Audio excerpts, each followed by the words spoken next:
Je suis de sensibilité de gauche et soutenue par l'ensemble des mouvements écologistes.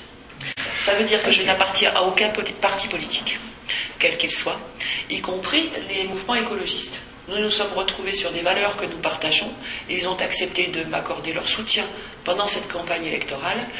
C'est un phénomène important quand j'ai regardé l'offre politique, si on peut dire, sur le canton de Vito, de dire qu'il fallait une candidate ou un candidat. Il s'est trouvé que c'était une candidate parce que j'avais très envie de m'impliquer, une candidate locale et apolitique, on ne l'est jamais, on fait de la politique tous les matins en se levant. Par contre, une candidature hors grand bloc gauche-droite, si je peux dire. D'accord.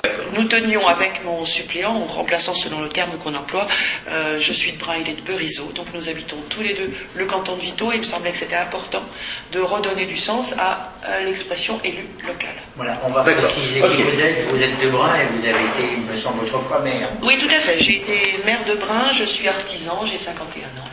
Voilà. Et ma voix de C'est bien. Quand on regarde le canton de Vito, on s'aperçoit qu'il est emblématique parce que s'y trouve le président du conseil général. Je me suis donné pour objectif, et je m'y tiens, de ne pas m'opposer pour m'opposer, mais de proposer. Donc le programme est un vrai programme et un vrai projet pour le canton de Vito. Sachant que nous nous sommes attachés à regarder quelles étaient les compétences, dont effectivement le social, où il y a beaucoup de choses à faire. Ce que je ne voudrais pas, c'est dériver sur la politique nationale de M. Sauvadet ou sur sa politique départementale. Moi, je suis une candidate locale qui m'inscrit vraiment dans le canton de Vito, en me disant, quand on me dit j'ai un bon bilan en matière d'aménagement du territoire, moi quand je me promène dans Vito et que je vois des boutiques fermées, des gens sans travail, des commerces inexistants, des services qui ferment aussi, des voiries en mauvais état, je me dis que l'aménagement du territoire apparemment a loupé Vito. Donc moi je veux me concentrer en tant que candidate locale sur ce phénomène-là. C'est-à-dire que je ne suis pas... Alors l'élu local, effectivement, le conseiller général de Vito représente le canton de Vito au département.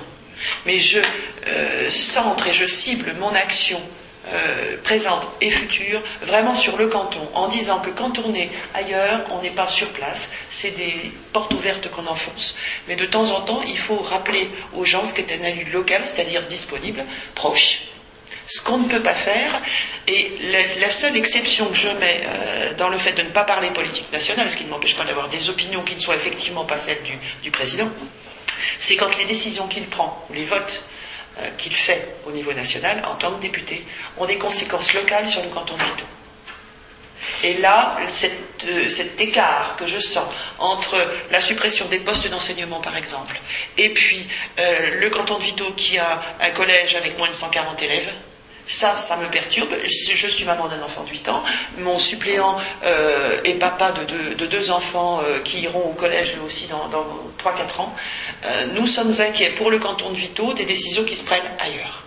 Le canton de Vito où se trouve quelqu'un qui est député, président du conseil général ou conseiller général du canton de Vito, président de tout un tas de choses, il me semble que le cumul de mandats amène à faire de grands écarts quelquefois qui, je le crains, l'amèneront à l'élongation. C'est un petit peu raccourci, mais il y a quand même à prendre en compte quand on est... Moi j'aurais été extrêmement fière si le président avait dit pour la suppression des postes dans l'enseignement, je ne vote pas. Tant pis pour mes ambitions nationales, mais je ne vote pas cette loi.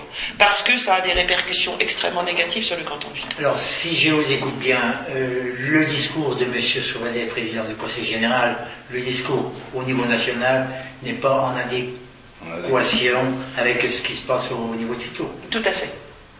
D'accord. Alors, que ce soit le discours au niveau national, je ne parle pas trop du discours, mais des actes et des votes, en tant que député, au niveau national, me semble avoir des conséquences et des répercussions à terme extrêmement négatives sur le canton de Vito. D'autre part, le discours qu'il tient au niveau du département, en parlant d'un super bilan, en particulier en matière d'aménagement du territoire, ne me semble pas concrètement réalisé dans le canton de Vito. Le principe de la communication, on en parlait un petit peu tout à l'heure avant de commencer cet entretien, le principe de la communication repose sur une démarche qui est assez simple, on communique surtout sur ses faiblesses. Et c'est exactement ce qui me semble se passer. L'hôpital de Vito est effectivement rutilant, ça a coûté plus de 20 millions d'euros, c'est un bel établissement. Je n'ai rien à en dire à ce point de vue-là. Ce que je regrette, c'est que les emplois qui ont été créés ont été pris par des gens qui ne sont pas du canton de Vito. Donc vous disiez que vous aviez moins de chance, vous, dans votre canton. Nous, on a la chance d'avoir un bel établissement. C'est un sentiment, c'est pas... Tout à fait. On a un bel établissement. Par contre, en matière d'emploi et donc d'action sociale, on n'a pas donné ces emplois en priorité aux gens du canton de Vito. Ça ne veut pas dire qu'il faut rester cloisonné sur un canton, mais pour moi, l'hôpital de Vito devait en priorité donner des emplois à Vito, ce qui n'a pas du tout été le cas. Il y a très clairement plusieurs actions au niveau du Conseil général en matière, effectivement, des personnes les plus faibles, on va dire, que ce soit personnes âgées ou jeunes sans emploi. Je crois que les aides doivent être effectivement revues complètement. On a vu des budgets s'effondrer totalement en matière d'aide sociale au niveau du département.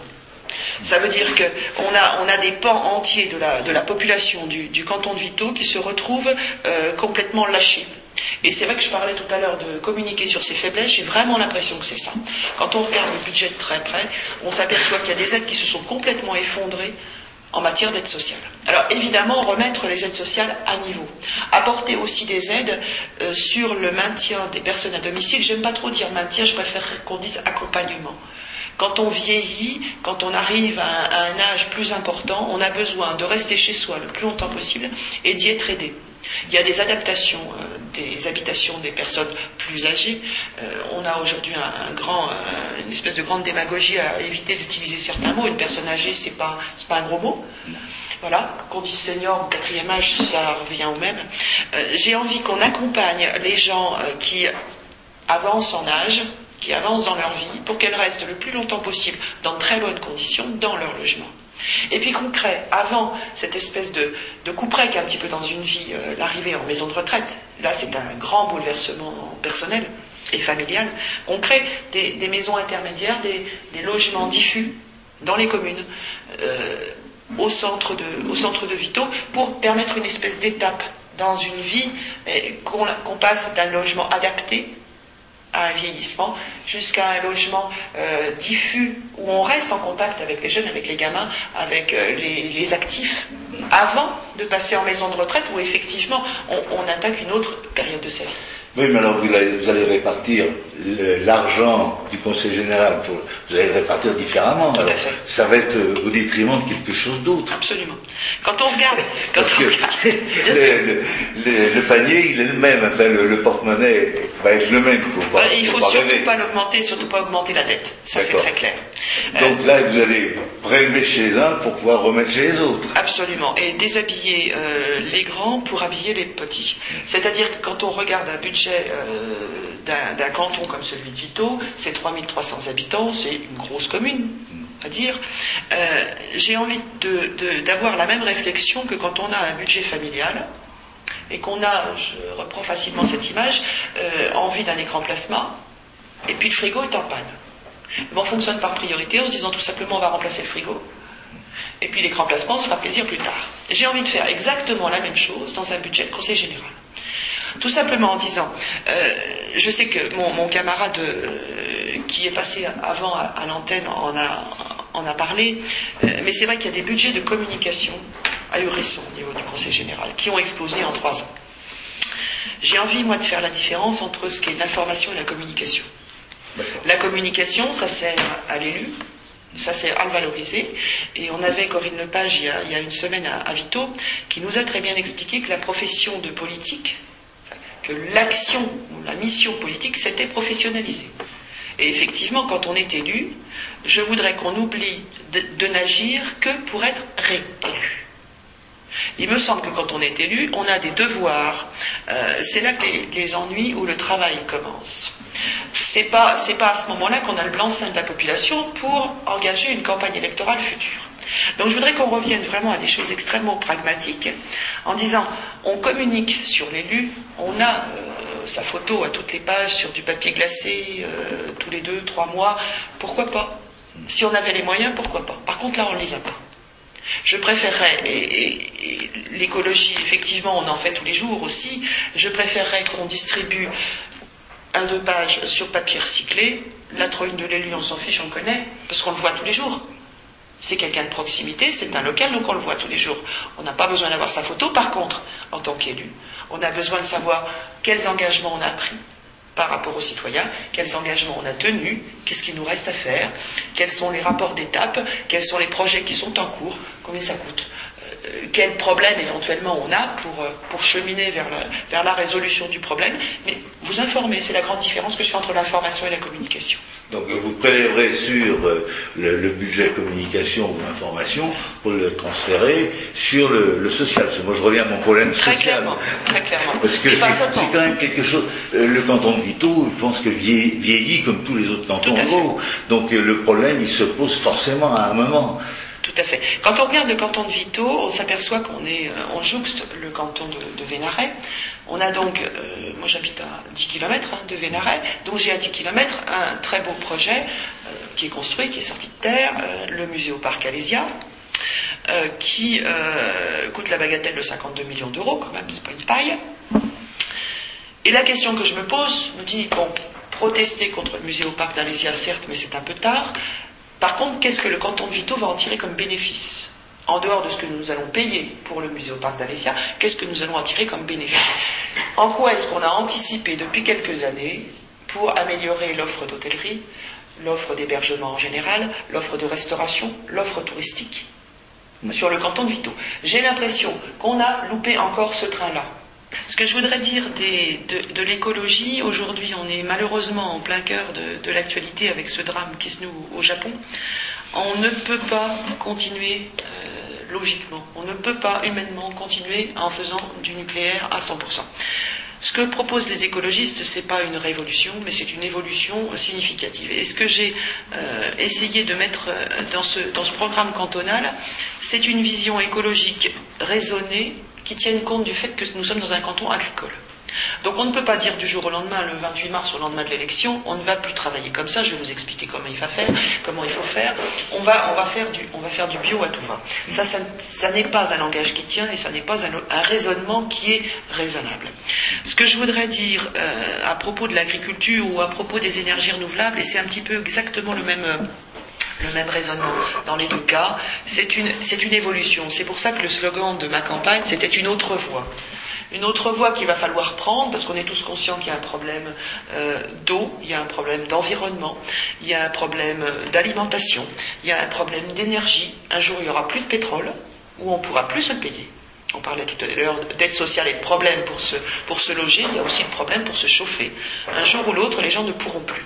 Donc ce que proposent les écologistes très clairement, dans un canton rural, qui est le canton de Vito, c'est une évolution vers d'autres technologies, vers d'autres façons de pratiquer et vers d'autres façons de cuivre. On est parfaitement conscient qu'on ne passera pas du 100% nucléaire à du 0% nucléaire. Par contre, toute solution énergétique, nouvelle, renouvelable, réellement propre, est bonne à mettre en œuvre d'urgence. Parce que je me souviens quand j'étais étudiante, on me disait quand le baril de pétrole sera à 25 $, on arrêtera tous les énergies renouvelables. Je ne voudrais pas me vieillir, mais ça fait 30 ans.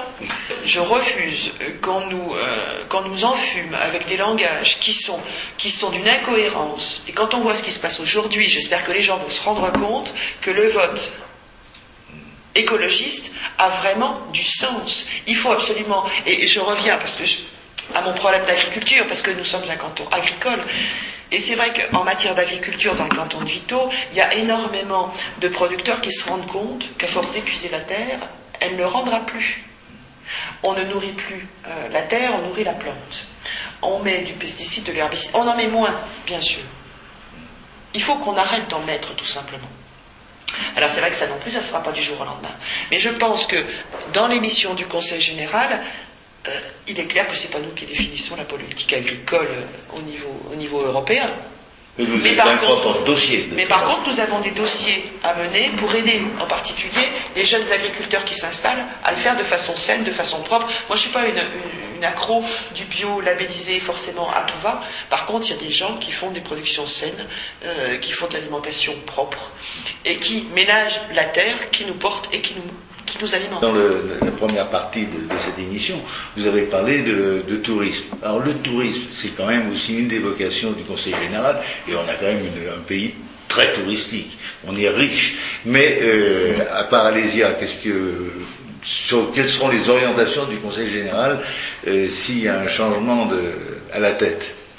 Alors, je voudrais réinsister sur mon espèce d'idée fixe, peut-être, qu'est le canton de Vito.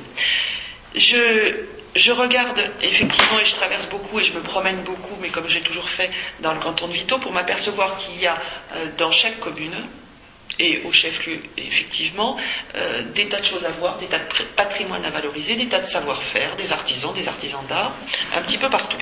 Je regarde aussi un office de tourisme qui a peine à prendre des initiatives, non pas par la personne qui s'en occupe, loin de là ma pensée. Par contre, il me semble que dans un canton qui a des richesses naturelles, qui a des richesses de savoir-faire, qui a des richesses artisanales, il me semble qu'il est urgent, là aussi, de se retrousser les manches, d'organiser, de prendre des initiatives, d'y aller. Il y a un moment, c'est ce que je dis toujours, il y a un moment pour manifester, pour protester, pour contester. Il y a un moment où on s'assoit par terre et on regarde que ça ne marche pas. Moi, j'ai pas envie de me résigner. En regardant le canton de Vito, ne pas vivre de tourisme, effectivement. Je vois les cantons environnants le faire. Si ça marche ailleurs, il n'y a pas de raison que ça ne marche pas à Vito. Je refuse l'idée qu'il y a une espèce de fatalité sur Vito qui fait que le centre-bourg va pas bien, que c'est pas animé, que le marché fonctionne pas. Il y a des tas d'actions comme ça, il me semble de bon sens, extrêmement pragmatiques, extrêmement concrètes à mettre en œuvre, mais il faut se bouger, il faut juste y aller. Il faut juste agir et ne plus parler. Vous parliez de politique départementale, c'est même pas ça. Vous voyez du local. Voilà, moi je vois dans le département, je vois des cantons qui, chacun, en se remettant en cause, en se reprenant en charge, par l'intermédiaire de citoyens qui ont envie de se motiver, de s'impliquer, je vois des cantons qui, mis bout à bout, forment un département fier et un département qui va de l'avant, mais en créant des initiatives locales. En matière de tourisme, il y a un petit village dans le canton de Vito qui prend l'initiative à l'intérieur d'une ferme d'organiser un marché artisanal. C'est une petite initiative. Mais dans un canton où les communes font 40, 50, 60, 80 habitants, il n'y aura jamais de projet pharaonique. Et c'est très bien. Par contre, on n'aide pas un projet à moins de 1 500 € de dépenses. Pourquoi ? Ça ne me paraît pas logique du tout. Et pas raisonnable du tout, et encore moins bénéfique pour le projet. Dans le canton de Vito, il y a 28 communes, 28 petites communes, 1100 habitants étant concentrés à Vito même. Dans toutes ces autres communes, il y a des tas d'initiatives qui sont faites. Il y a des tas d'initiatives qui sont prises, il y a des tas de gens qui ont des projets et qui ont envie. Et ça, ces gens-là, moi j'ai envie de les aider. Oui, donc vous seriez fédérateur, fédératrice. Tout à fait. Tout à fait, je crois vraiment. Parce que le problème, il est là, c'est qu'on a, en manière de tourisme, je prends l'exemple des chemins de randonnée, et vous changez de commune, paf, ça marche plus. Alors je crois qu'il faut arrêter avec ça, il faut arrêter, moi je parle souvent, c'est vrai qu'aujourd'hui on ne fonctionne pas en commune mais en intercommunalité, ce qui me paraît logique. Il y a une chose qui m'énerve aussi profondément, c'est quand un canton de droite n'est pas fichu de travailler avec un canton de gauche. Le client, le touriste, l'habitant se fiche complètement comme d'une guigne de savoir si le canton est de droite ou de gauche. Le bassin de vie est très différent. On va faire ses courses dans un canton de gauche, on va